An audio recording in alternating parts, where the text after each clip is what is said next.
Fala pessoal, bom dia, boa tarde, boa noite. Bem, continuando aqui a parte de orientação a objeto, nesse vídeo a gente vai fazer um vídeo diferente, que é respondendo perguntas sobre orientações a objetos. Na verdade a gente vai responder algumas perguntas que são mais feitas no Google, né, e tentar responder essas perguntas de forma mais rápida e clara para quem tem algumas dúvidas ainda sobre orientação a objetos.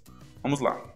A primeira pergunta é: o que é uma classe em programação orientada a objeto? Bem, uma classe é uma forma de você abstrair um objeto ou algo do mundo real para a programação orientada a objeto. Então, por exemplo, dentro da classe, se eu quero representar um carro, a primeira coisa que eu tenho que fazer é pensar nos atributos de um carro. Então, o que é o atributo? É as características. Então, por exemplo, o carro ele tem uma cor. Que tipo é uma cor? É uma string, por exemplo. Então eu vou criar uma variável, que a gente chama de atributo ou variável de classe. Uma variável do tipo string que vai guardar a cor. Outro atributo de carro, chassi. Então a gente vai ter um atributo do tipo string que vai guardar o chassi. A quantidade de rodas, então um atributo do tipo inteiro que vai guardar a quantidade de rodas ou quantidade de portas, né?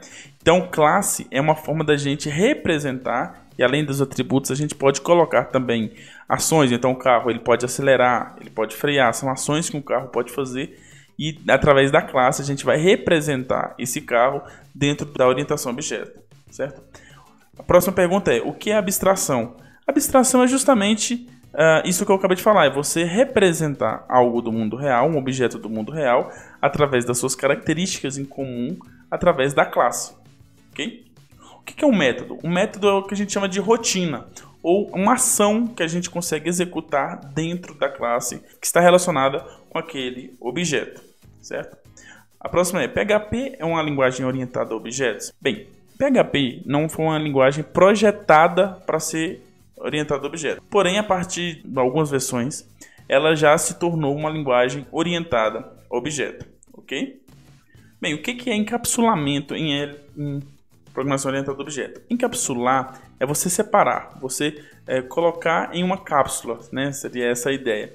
Então, por exemplo, os atributos do carro, não é interessante que quando você vai trabalhar com esses atributos em outros lugares, por exemplo, lá na main, que você altere direto o atributo daquela classe. Então, para que a gente separe esse atributo e ele seja feita a sua modificação através dessa cápsula, a gente coloca, por exemplo, os métodos get e set.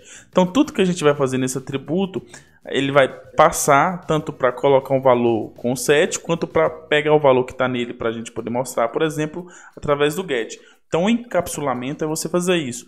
Em outras palavras, é você implementar os métodos sets e gets para que você separe bem, né, os atributos dos métodos, a forma de você acessar.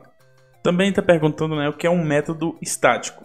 O método estático, a gente já até utilizou ele para quem já programou em Java, que é o public static void main. Lembra dele? Public static void main? O que o método estático é? É um método que a gente não precisa criar um objeto para chamar. Todos os outros métodos a gente precisa, por exemplo, ir lá, dar new naquele objeto, chamar o construtor e depois chamar esses métodos. Quando o método é estático, por exemplo, a main, eu não preciso criar um objeto daquela classe que está a main para poder chamar a main, né, na hora que inicia a execução.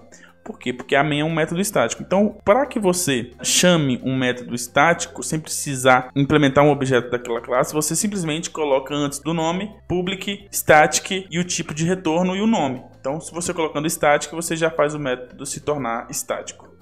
Bem, o que é herança em programação orientada a objeto? Herança é justamente você implementar o conceito de reescrita. Então, por exemplo, se eu tenho uma classe funcionário e eu tenho, por exemplo, um funcionário que é do tipo professor e um funcionário que é do tipo administrativo. Os dois são funcionários, porém têm características diferentes. Então, eu crio uma única classe chamada funcionário, certo? E aí, eu coloco dentro dessa classe o que é comum a todos os funcionários. Então, por exemplo, dados pessoais, salário, né? E aí, o que é comum a professor, eu crio uma classe chamada professor, coloco extends a classe funcionário, ou seja, eu falo que professor é filho da classe de funcionário, e dentro de professor eu vou implementar apenas os atributos que é específicos de professor, e os atributos que é comum ele já vai vir através da classe funcionário. Da mesma forma com o administrativo, eu coloco public, né, administrativo, extends, a classe funcionário. Então, dentro da classe funcionários, eu vou implementar apenas o que é comum ao tipo de funcionário administrativo. E aí, tudo que é comum né, aos funcionários, ele já vai estar herdando para a sua classe. Bem, não está aqui, né? Mas algumas perguntas que podem surgir. Então, por exemplo, o que é um construtor? O construtor, ele é, entre aspas, né, um método que é chamado quando a gente constrói o objeto. Então, quando você faz lá, por exemplo, pessoa, P1, chamar a variável de P1, recebe new, pessoa abre e fecha parênteses. Esses abre e fecha parênteses quer dizer que aquela pessoa ali a gente está chamando o construtor, que é como ele vai construir aquele método, certo? Como ele vai construir o objeto daquela classe. Segundo, sobrecarga. Então, o que é sobrecarga em orientação a objeto? Sobrecarga é você reescrever o método mudando a assinatura. Então, por exemplo, eu tenho um método que eu quero somar inteiros. Então, eu vou fazer, por exemplo, soma, recebe int a, vírgula, int b, dentro dos parênteses, porque eu vou receber a e b e vou somar e retornar o valor de a e b. Então, o tipo de retorno tem que ser inteiro. Por quê? Porque o tipo de retorno, ele é a soma desses dois valores. Agora, se eu precisar reescrever esse método para somar double, então eu vou colocar, né, recebendo double e double. Porém, a assinatura desse método é outro, porque agora a soma do primeiro assinatura era soma int int, e o próximo assinatura vai ser soma double double. Ok? Bem, pessoal, esses aqui eu sei que foi um vídeo meio rápido, né? Mas foi um vídeo apenas para esclarecer algumas dúvidas que eu tinha visto, que sempre tem essas perguntas aqui no Google, em alguns fóruns. Então, espero que vocês possam ter entendido, né? Eu tentei explicar de uma forma bem rápida e bem concisa, para que vocês possam esclarecer essas dúvidas. Claro que, se vocês ficarem com dúvidas mais profundas, a gente já tem alguns vídeos aqui no canal que explicam esses conceitos com muito mais detalhes, inclusive na prática. Beleza? Abraço, até a próxima.